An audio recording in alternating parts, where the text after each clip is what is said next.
दोस्तों, ऐसा हमारे साथ कई बार होता है। जब कुछ हमारे साथ बुरा होता है तो हम अपनी किस्मत पर दोष लगाने लगते और सोचते हैं कि सब गलतियां हमारे साथ क्यों होती हैं, जिस कारण हम अपने लक्ष्य से भटकने लगते हैं।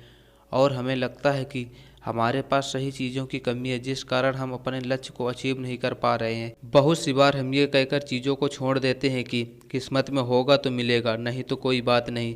कई बार ये तक सोच लेते हैं कि मेरे में ही दोष है और कहते हैं कि जब मेरी किस्मत ही फूटी है तो मैं क्या कर सकता हूँ। अगर ये विचार आपके मन में आते हैं तो ये कहानी आपके लिए है। एक दिन एक आदमी महात्मा बुद्ध के पास गया और जाकर कहने लगा कि मैं आपके पास अपनी किस्मत ठीक कराने आया हूँ, क्या आप मेरी किस्मत ठीक कर दोगे? मैं जो भी करता हूँ वो सब खराब हो जाता है, मेरी किस्मत मेरा साथ नहीं देती, मैं बहुत दुखी रहता हूँ। मैंने सुना है आप सबकी समस्याओं का समाधान करते हो, क्या आप मेरी फूटी किस्मत ठीक कर दोगे? बुद्ध थोड़ी देर चुप रहे और बोले कि तुम्हें ऐसा क्यों लगता है कि तुम्हारी किस्मत फूटी हुई है, और तुम्हें ये फूटी किस्मत कहाँ पर दिखी? व्यक्ति ने कहा कि मैं जो भी कार्य करता हूँ वो कभी पूरा नहीं होता, तो इस वजह से हमारी किस्मत फूटी ही हुई। कुछ समय पहले मेरे पास सब कुछ था, धन दौलत संपत्ति, और मैं बहुत खुश रहता था। फिर एक दिन मेरे माता पिता गुजर गए।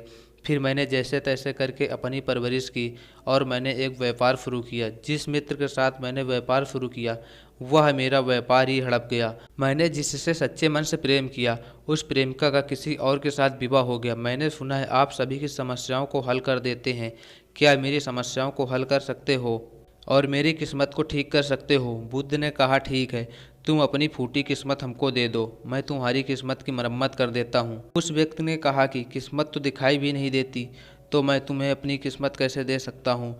तो बुद्ध ने कहा जब तुम्हें तुम्हारी किस्मत दिखाई नहीं देती तो तुम्हें कैसे पता कि तुम्हारी किस्मत खराब हो चुकी है? तब उस व्यक्ति ने सोचकर कहा मेरी किस्मत खराब है तभी तो मेरे साथ गड़बड़ हो जाता है, मेरे बने हुए हर एक काम खराब हो जाते हैं। अगर मेरी किस्मत अच्छी होती तो मेरे सभी काम ठीक से सही से होते। बुद्ध ने कहा कि तुम अभी तक मरे नहीं हो, तुम्हारे हाथ पैर सलामत हैं, तुम्हारा स्वास्थ्य भी ठीक है। मुझे तो तुम्हारी किस्मत सही लग रही है। अगर तुम्हारी किस्मत खराब होती तो तुम बीमार होते, तुम मृत्यु को प्राप्त हो जाते, तुम्हारे अंग भंग हो जाते, लेकिन तुम्हारे साथ ऐसा कुछ नहीं हुआ है, तो तुम क्यों ये कहते हो कि तुम्हारी किस्मत खराब है? वह व्यक्ति बोला आप समझ नहीं रहे हैं, मेरे ऊपर बहुत कर्ज है, जिनसे मैंने कर्ज लिया है वो मुझे धमकाते हैं और मुझे मारने की धमकी देते हैं, मेरा घर भी छीन लिया है, अभी भी पीछे पड़े हैं, तो ऐसे में मैं कैसे कह सकता हूँ कि मेरी किस्मत ठीक है? महात्मा बुद्ध थोड़ी देर सोचने के बाद बोले कि समस्या गंभीर है। व्यक्ति उदास होकर कहा हाँ, अब मुझे समझ नहीं आता कि मैं क्या करूँ। अब आप समझे कि मैं कितने बड़े दुख से गुजर रहा हूँ। महात्मा बुद्ध मुस्कुराते हुए बोले कि तुम्हारी किस्मत अच्छी है कि तुम जीवित हो इन सभी दुखों का सामना करने के लिए, और इस जीवन से ही तुम अपनी समस्याओं का सामना कर सकते हो। उस व्यक्ति ने कहा कि आप समझ नहीं पा रहे हैं। तो बुद्ध ने कहा कि समझ तो तुम नहीं पा रहे हो। बुद्ध ने उसे एक पास की नदी के पास ले गए। बुद्ध ने कहा अगर मैं इस बहती नदी में एक पत्ता गिरा देता हूँ तो तुम बताओ पत्ता किस दिशा में बहेगा? तो व्यक्ति ने कहा कि नदी की दिशा में बहेगा। बुद्ध ने कहा बिल्कुल सही, अब बताओ पत्ते की किस्मत किसके हाथ में है? व्यक्ति बोला इस पत्ते की किस्मत नदी के हाथ में है, नदी जहाँ चाहे उसे ले जा सकती है। बुद्ध ने कहा पत्ता तो मेरे हाथ में है, मैं चाहूँ तो इसे नदी में डाल सकता हूँ, ना चाहूँ तो नहीं। व्यक्ति बोला फिर तो पत्ते की किस्मत आपके हाथ में है, आप जहाँ चाहे वहाँ डाल सकते हैं। बुद्ध ने कहा इस पत्ते की किस्मत मेरे हाथ में नहीं है, मैं चाहे जितनी भी कोशिश कर लूँ लेकिन इस पत्ते को सूखने से नहीं रोक सकता, ये सूख ही जाएगा। जब तक ये पेड़ पर था इसे ऊर्जा मिल रही थी, अब ये पेड़ से अलग हो गया है, अब बताओ इस पत्ते की किस्मत अच्छी है या बुरी? व्यक्ति बोला अब तो इस पत्ते की किस्मत बुरी है, क्योंकि ये पेड़ से अलग हो गया है और ज़्यादा दिनों तक जीवित भी नहीं रह पाएगा, यह धीरे धीरे सूख जाएगा। बुद्ध ने कहा देखो पेड़ पर रहकर कभी इतनी दूर नहीं जा सकता था और आज ये आज़ाद है, ये उड़ने का भी आनंद ले रहा है।